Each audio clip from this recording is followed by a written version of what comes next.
Boa noite. Hoje a gente vai sem microfone. Aí eu convido quem estiver mais atrás, se quiser chegar mais próximo, até para facilitar ouvir e para me ajudar, já que a garganta não está lá nos melhores dias. A gente reserva uma terça-feira do mês para fazer um estudo sobre o Livro dos Espíritos. Nesse dia, a gente traz a leitura do Livro dos Espíritos para o grupo, para a gente discutir as questões que são apresentadas lá, né? Tirar dúvidas, debater, trocar ideias. Então hoje é muito mais uma conversa do que propriamente uma palestra como é nas outras terças-feiras. Então é muito importante esse convite que eu faço aqui, todos vocês participem, né? Contribuam com comentários, com questionamentos. Se eu não souber responder, outras pessoas aqui vão me ajudar, né? Então a gente vai com isso melhorando a nossa compreensão sobre o conteúdo do livro, tá? Na última oportunidade que tivemos de estudar o Livro dos Espíritos, quem conduziu foi a Natália, e ela levou até a questão 217 e concluiu o item 8 do capítulo 4, que falava da pluralidade das existências. Hoje a gente vai abordar o item 9, a partir da questão 218. E esse item 9 vai falar sobre as ideias inatas. O que são ideias inatas? São aquelas ideias que nós trazemos conosco desde o nascimento. São ideias ou lembranças ou conhecimentos que nós trazemos, independente da educação que nós tivemos ou da cultura na qual a gente foi criado ou cresceu, né? São ideias que trazemos, ele vai discutir isso mais detalhadamente, de outras experiências que possamos ter tido aqui na Terra, né? E aí nessas questões seguintes agora que a gente vai discutir, ele vai tratar sobre esse quesito das ideias inatas. E a primeira questão, a 218, Kardec perguntou para os espíritos: quando encarnado, conserva o espírito algum vestígio das percepções que teve e dos conhecimentos que adquiriu nas existências anteriores? E aí os espíritos responderam: guarda vaga lembrança, que lhe dá o que se chama ideias inatas, né? Então ele já começa dizendo que essas ideias inatas, esses pensamentos que nós trazemos desde o nascimento, são vagas lembranças das experiências que a gente já teve na Terra. E aí Kardec continua perguntando aos espíritos: não é então quimérica a teoria das ideias inatas? Não é então fantasiosa essa teoria das ideias inatas? E os espíritos respondem: não.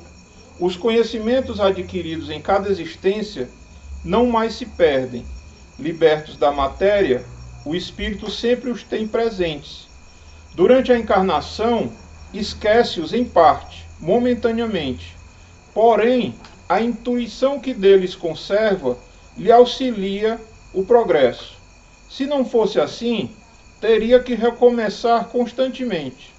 Em cada nova existência, o ponto de partida para o espírito é aquele em que, na existência precedente, ele ficou. Então aqui ele detalha mais. Ele diz que esses conhecimentos, essas informações que nós adquirimos ao longo da nossa existência, estão guardadas no espírito, né? Momentaneamente, por conta da gente estar encarnado e por uma bondade de Deus de nos tirar essa pressão de toda essa informação do que a gente já passou, a gente tem um processo de esquecimento.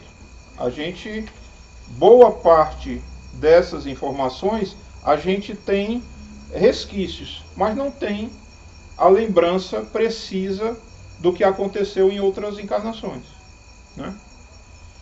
Alguém poderia dar uma ideia, algum exemplo do que seria um tipo desse de lembrança ou de sentimento que alguém já ouviu falar, que alguém já percebeu? Alguém pode dar algum exemplo desse tipo? Tem o caso de duas irmãs gêmeas, né? Que elas, na verdade, assim, o casal, ele teve duas filhas e eles tinham o hábito de ir para a igreja nos domingos, e a igreja era muito cheia, então eles mandavam as duas filhas, que tinham idades diferentes, a mais velha ia conduzindo a mais nova, mas as duas iam na frente para guardar o lugar na igreja. Aí num desses dias aconteceu um acidente, morreram as duas irmãs.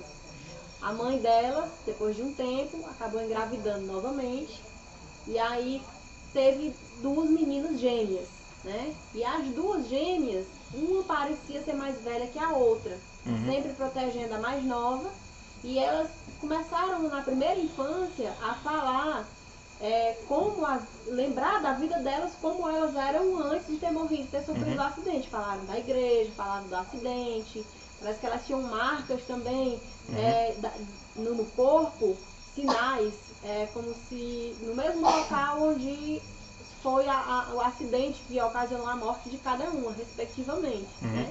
E elas falavam apelidos, os apelidos que se tratavam, e aí foi um caso bastante conhecido, acho que era no início dos anos 30, dos anos 40, mas eu tinha até o sobrenome delas que me fugiu aqui a memória, mas assim, a população da cidade estranhava muito, e principalmente os pais.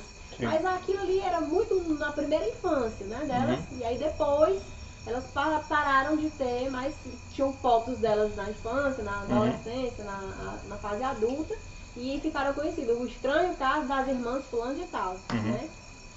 Além desses casos em que você pode ter flashes de lembranças que a gente não imagina de quando foi, que outro tipo de coisa a gente costuma perceber?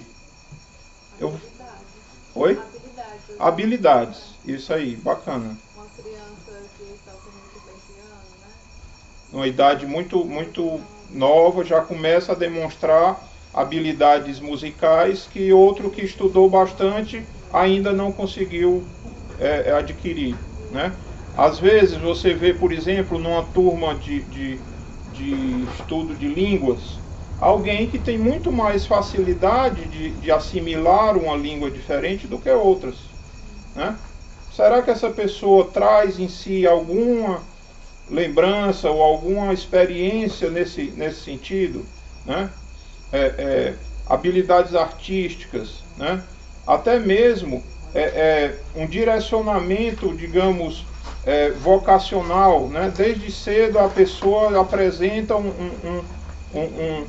uma tendência para determinada atividade, né?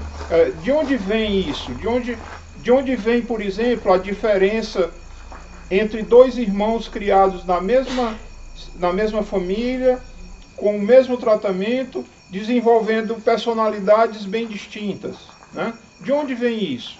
Isso, pela explicação, vem dessas ideias que nós conservamos em espírito, que delas não temos plena lembrança encarnados, mas guardamos no nosso inconsciente, de alguma forma, essas informações, né?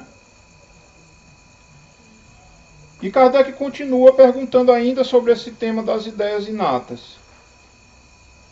Grande conexão deve então haver entre duas existências consecutivas, já que a gente guarda as informações de outras existências. Há muita conexão entre a encarnação que nós estamos vivendo hoje e a última pela qual passamos? Os espíritos respondem: nem sempre tão grande quanto talvez o suponhas, dado que bem diferentes são, muitas vezes, as posições do espírito nas duas, e que, no intervalo de uma e outra, pode ele ter progredido bastante, né? A gente imagina, quando tem contato a primeira vez com essa ideia da evolução através da reencarnação, a gente muitas vezes tenta simplificar como se as encarnações fossem uma continuidade linear daquilo que a gente viveu na experiência anterior. E a gente, aprofundando mais, vai ver que muitas vezes isso não é dessa forma. Até para permitir ao espírito vivenciar situações diferentes, é comum que ocorram encarnações com contextos bem distintos, né? Um exemplo, vamos imaginar que na última encarnação determinada pessoa tenha sido uma pessoa de muitas posses, muito rico, muito poderoso, e disso não fez bom uso. E para aprimorar essa percepção, precisa vir uma outra encarnação numa situação completamente oposta. Ele pode até guardar essas ideias inatas de poder, de riqueza, de superioridade aparente, digamos assim, numa situação completamente distinta que ele está vivendo naquele momento. Então, nem sempre há, entre duas existências consecutivas, essa continuidade, essa conexão perfeita de informações. Qual a origem das faculdades extraordinárias dos indivíduos que, sem estudo prévio, parecem ter a intuição de certos conhecimentos, como os das línguas, do cálculo? É o que a gente discutiu aqui, né? Lembrança do passado, progresso anterior da alma, mas de que ela não tem consciência. De onde queres que venham tais conhecimentos? O corpo muda, o espírito, porém, não muda, embora troque de roupagem.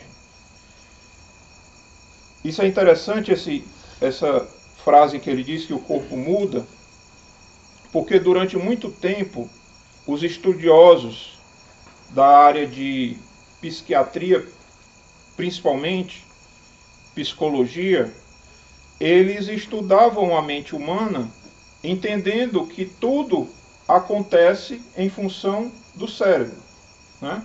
O cérebro é a unidade do corpo biológico onde controlaria toda essa questão.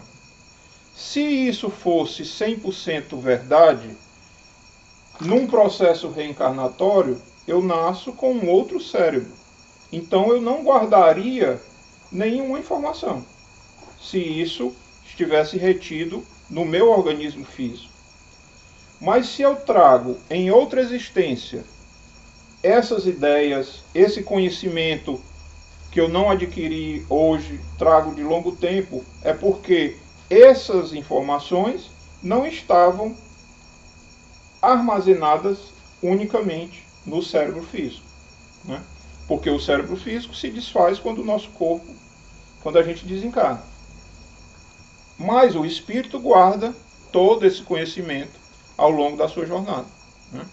E aí esses estudiosos começaram a se deparar nos seus processos de atendimento de pacientes. Alguns deles começaram a usar, por exemplo, ferramentas de regressão de memória.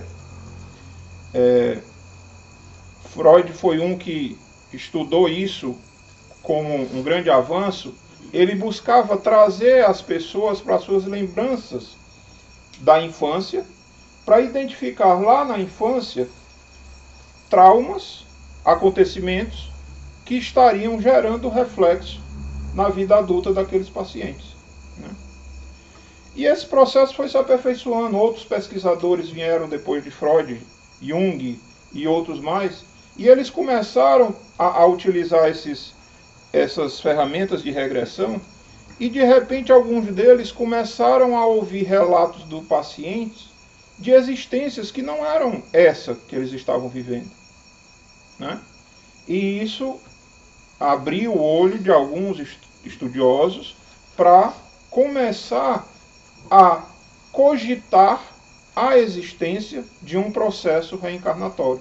Independente da questão religiosa, muitos deles alheios à doutrina espírita, mas o próprio experimento deles fez com que eles chegassem a conclusões desse tipo, né?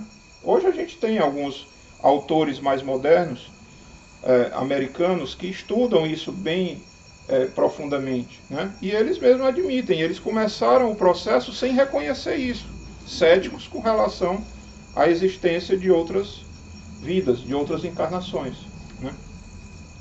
Mas o próprio experimento fez com que eles chegassem a esse tipo de coisa.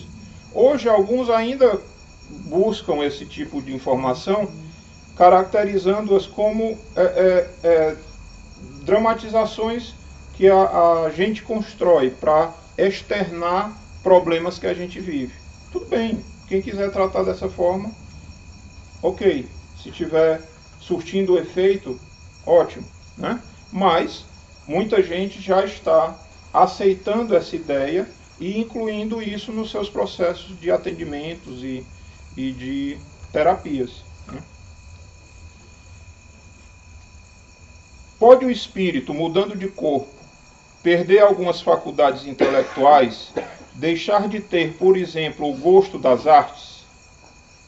Sim. Se conspurcou a sua inteligência ou a utilizou mal, além disso, uma faculdade pode permanecer adormecida durante uma existência, por querer o espírito exercitar outra, que nenhuma relação tem com aquela. Fica então em estado latente para reaparecer mais tarde.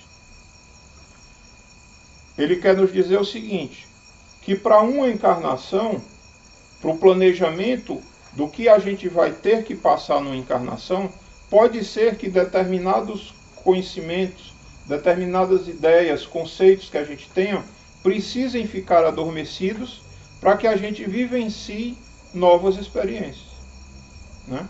Ele dá o exemplo do gosto das artes, ou da inteligência.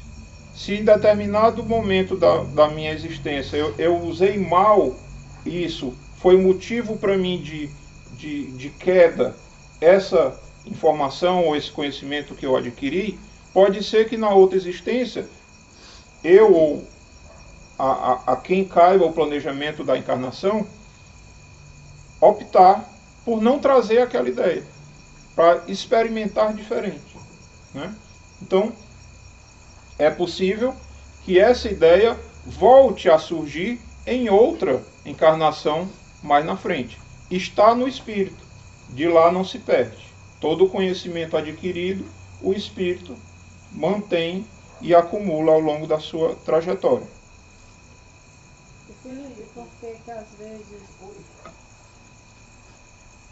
Porque assim, às vezes você lembra, né, de fatos, né, que a gente chama até de déjà vu, alguma coisa assim, mas aí é o que? A lembrança.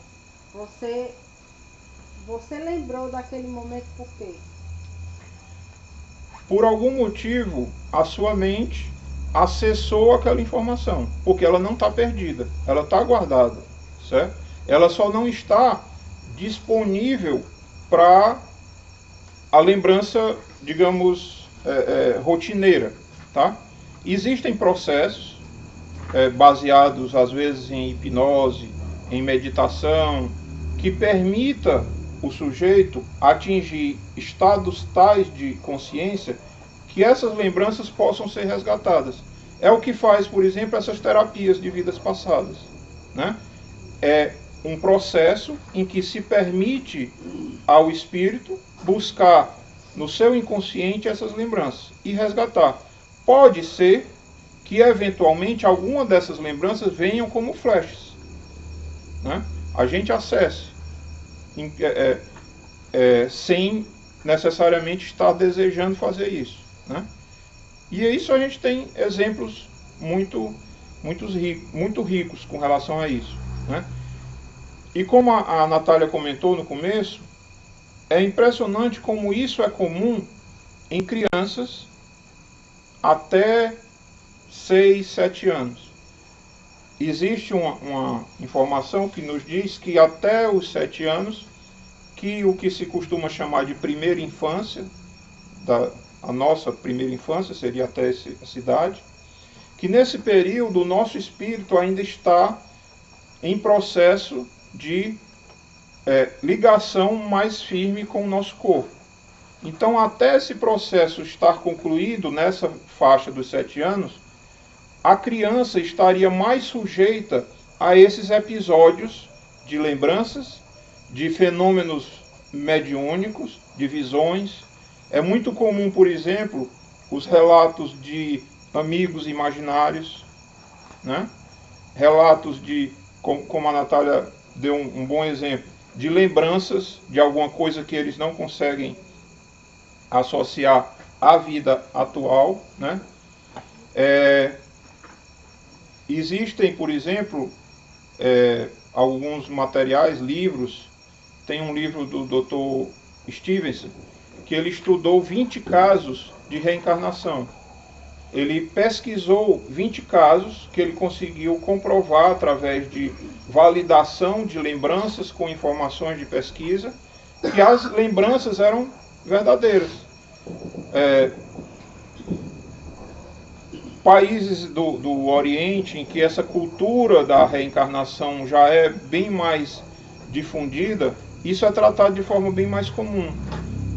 É comum você pesquisar esses casos e estarem normalmente associados à Índia, alguma coisa dessas culturas. Porque lá eles até estimulam as crianças a falar essas lembranças, a partir do momento que elas despertam para isso, né?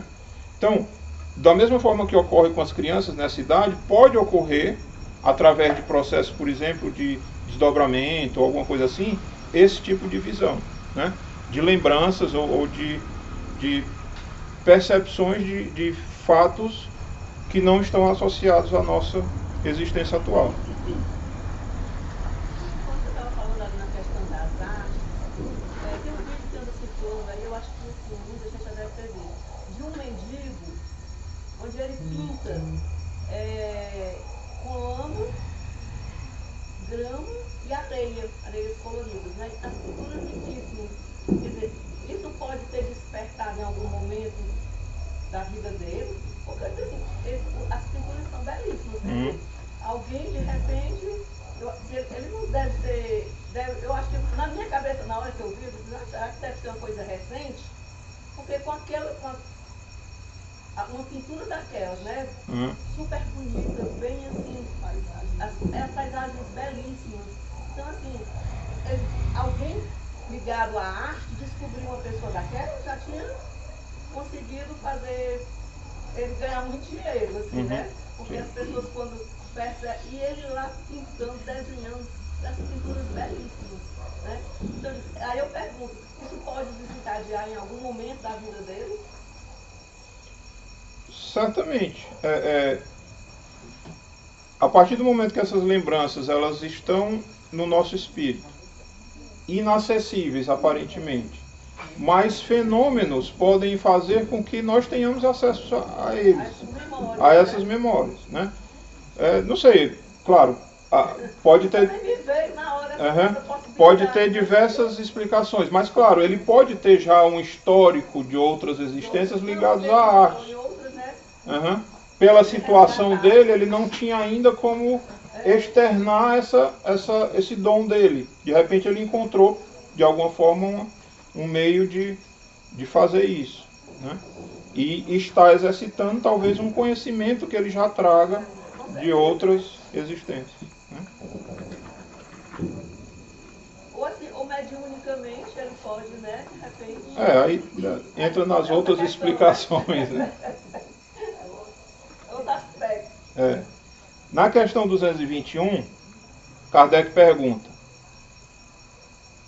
deve-se atribuir a uma lembrança retrospectiva o sentimento instintivo que o homem, mesmo quando selvagem, possui da existência de Deus e do pressentimento da vida futura?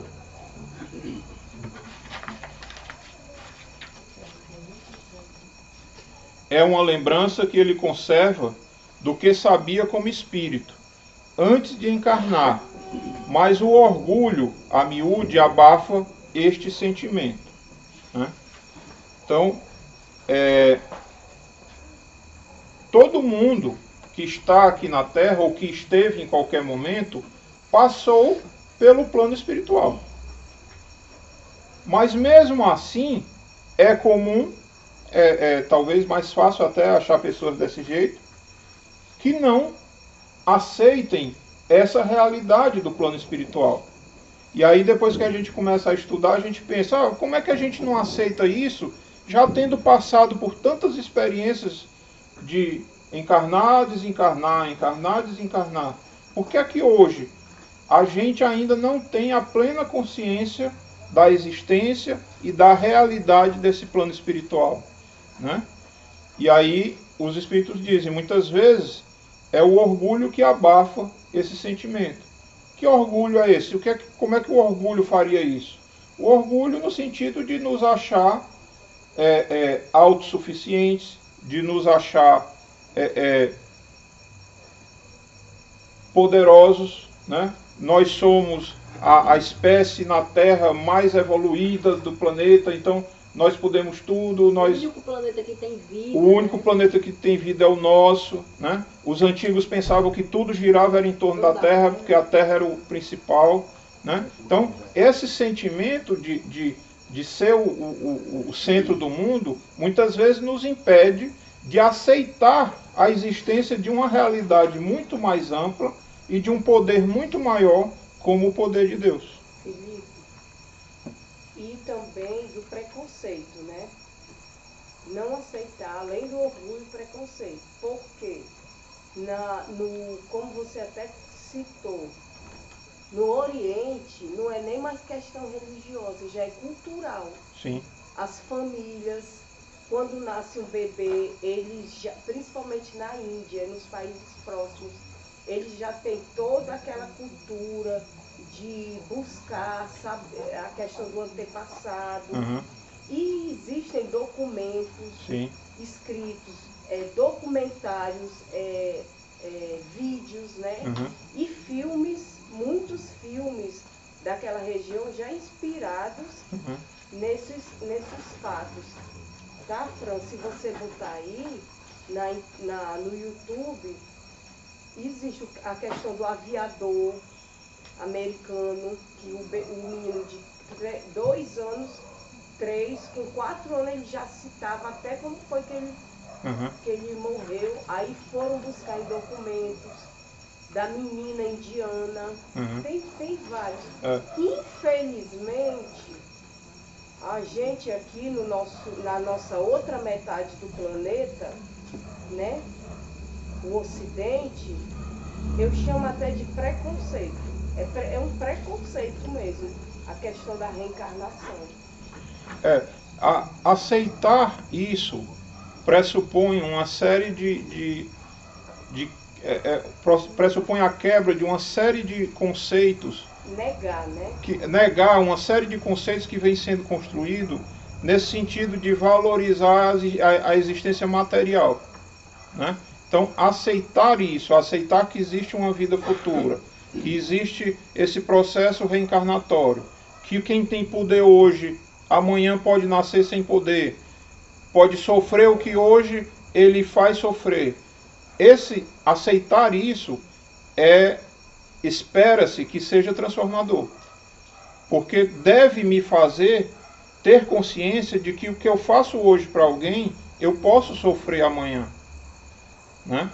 Não que eu só vá fazer as coisas pensando no castigo que eu possa ter, não é isso. É a responsabilização, não é castigo. É tomar para si a responsabilidade, né?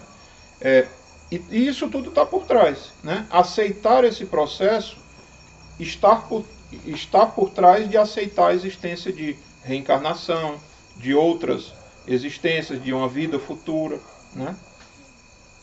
E de Deus, né? E de Deus, como essa inteligência suprema e que controla tudo, né? Que tem todas as leis. Pega de uma forma que faz com que as pessoas não consigam enxergar que toda essa engrenagem que funciona, todo esse ecossistema, o sistema solar, tudo assim, que é perfeito, que é muito concatenado, organizado, que não tem como o homem ter criado isso e assim, essa questão de se colocar em primeiro lugar, né, é muito do orgulho da gente. Sim. Né? E o mandamento diz que amar a Deus acima de todas as coisas é o primeiro grau de humildade, que é quebrar aí um pouquinho do orgulho, baixa um pouquinho aí a bola, porque Deus foi quem fez tudo, né? A gente está aqui ainda para crescer e evoluir.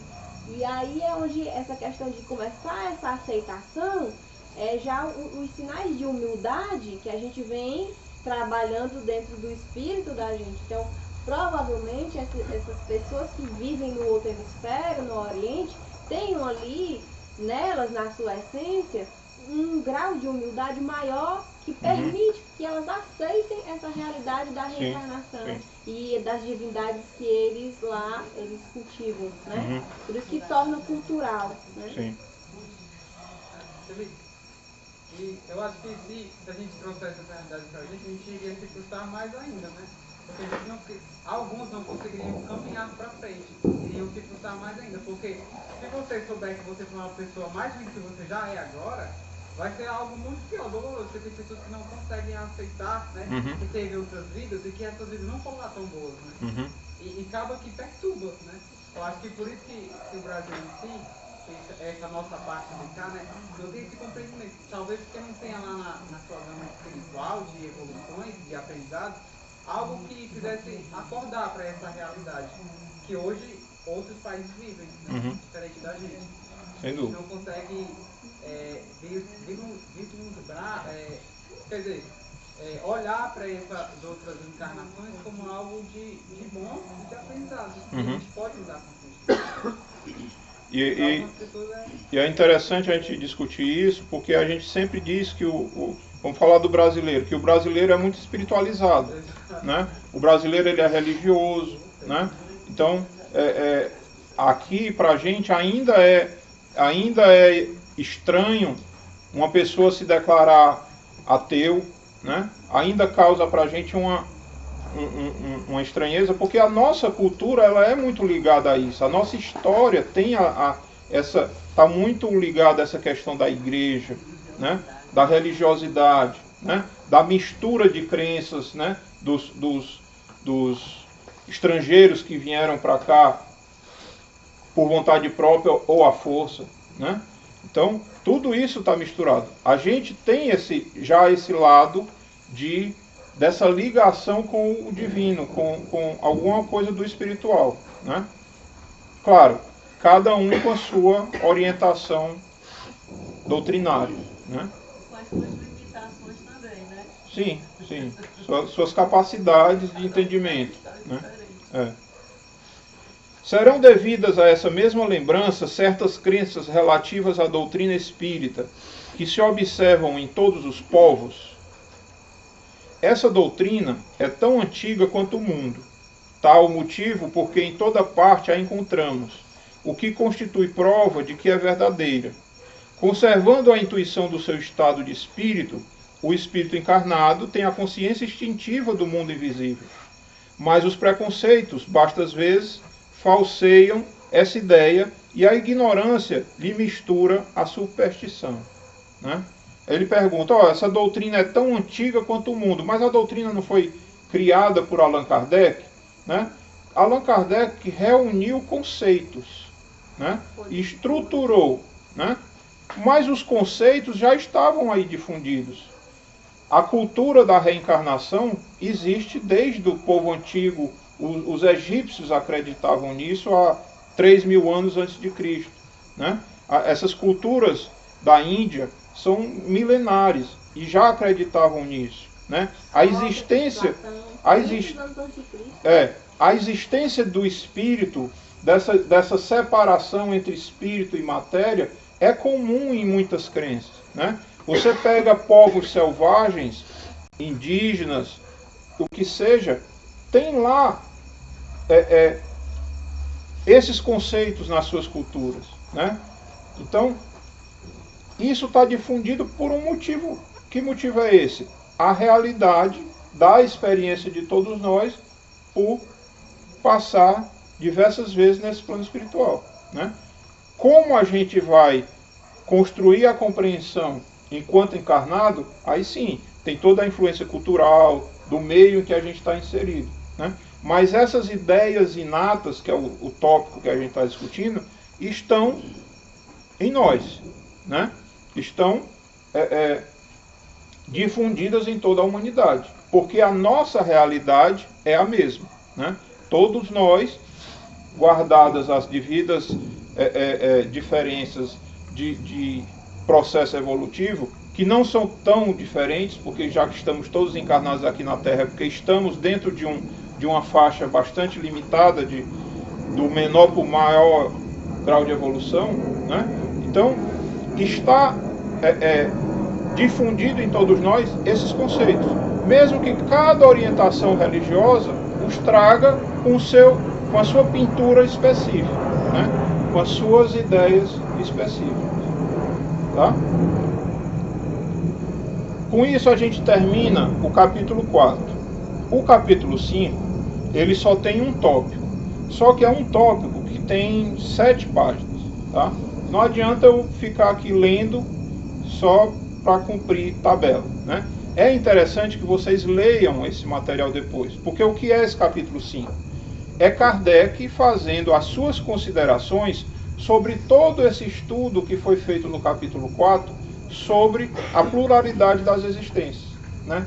Ele vai discutir, levantando as questões, que a reencarnação é a solução para diversas questões que nós trazemos dentro de nós, né?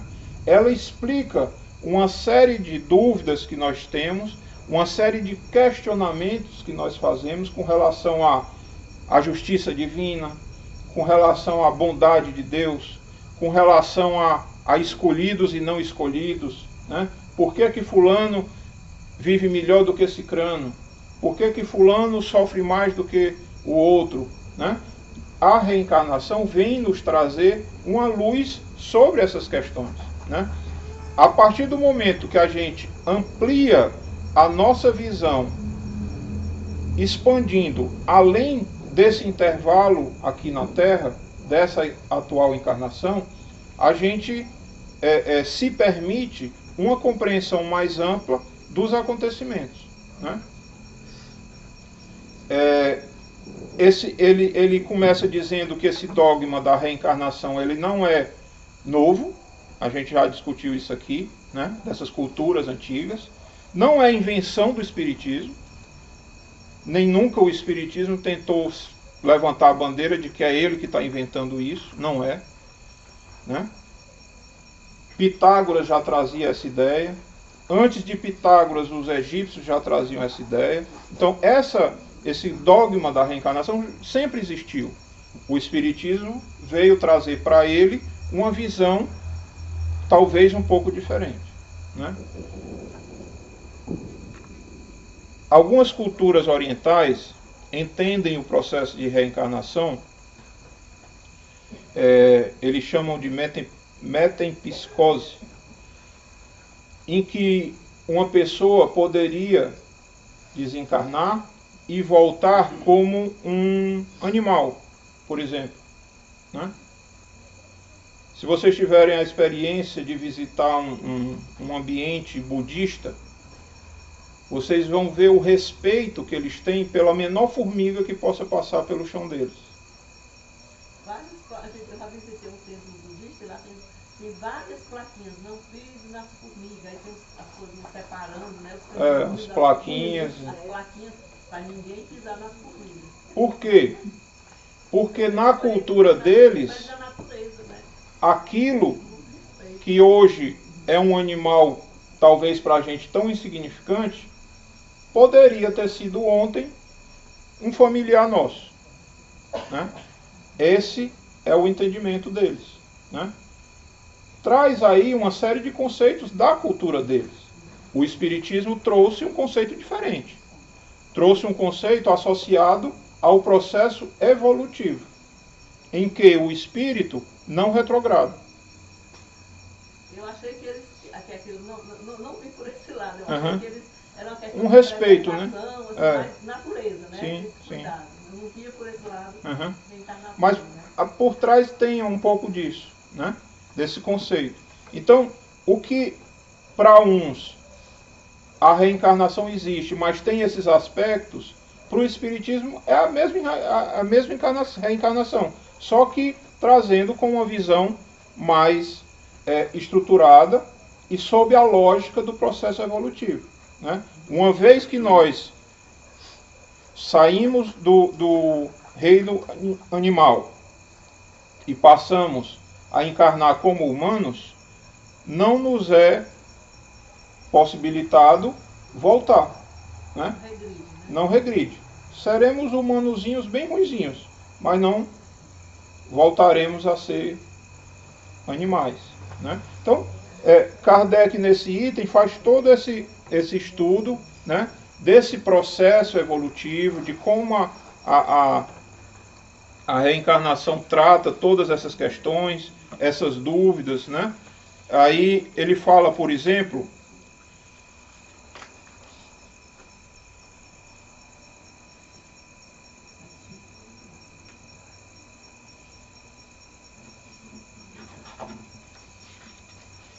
vou pegar aqui o item. É bom isso aí para muito ler, porque já está entendido, né? Ele questiona, por exemplo, algumas pessoas que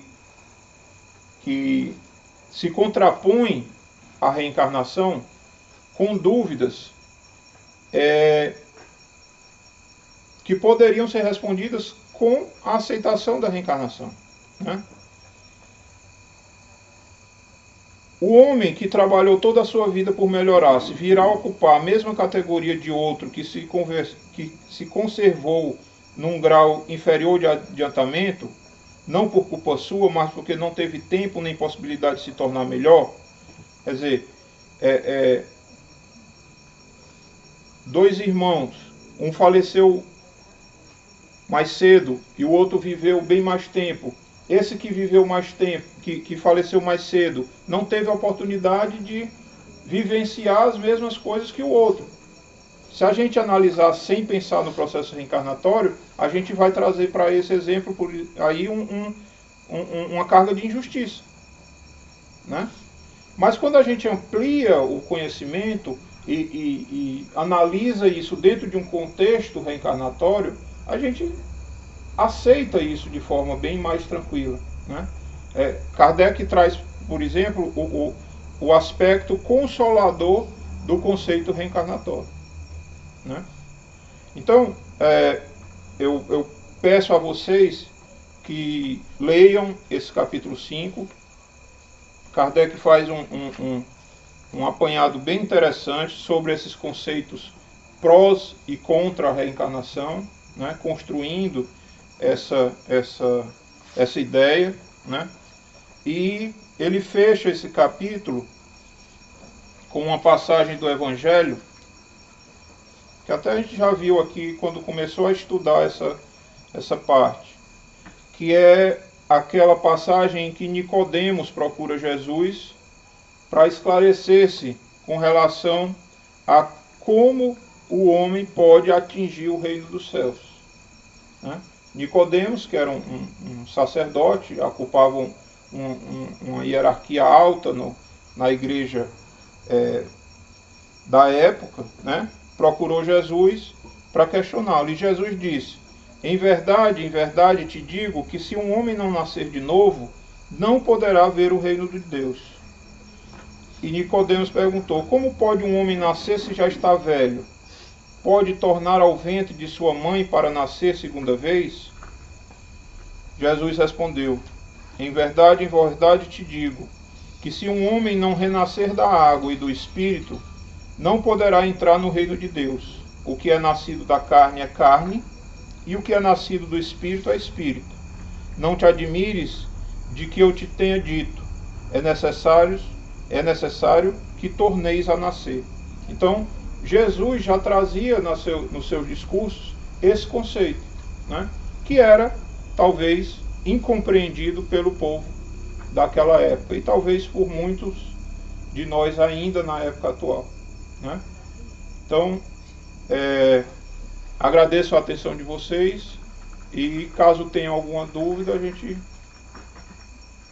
tenta esclarecer. Nenhuma? Então, vamos para a nossa prece. Vamos sentar de forma confortável.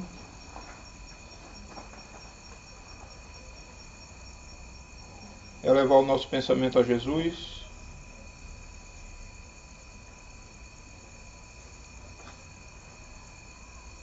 Agradecer ao nosso grande irmão pela oportunidade de estarmos aqui mais uma vez reunidos,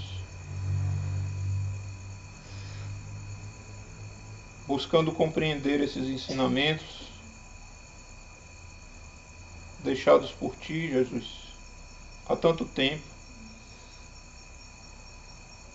e pelos bons espíritos que vieram nos esclarecer muitos conceitos, vieram nos relembrar os Teus ensinamentos. Permita, Senhor, que possamos absorver essas informações e aplicá-las no nosso cotidiano, transformando os nossos pensamentos, as nossas ações e os nossos sentimentos.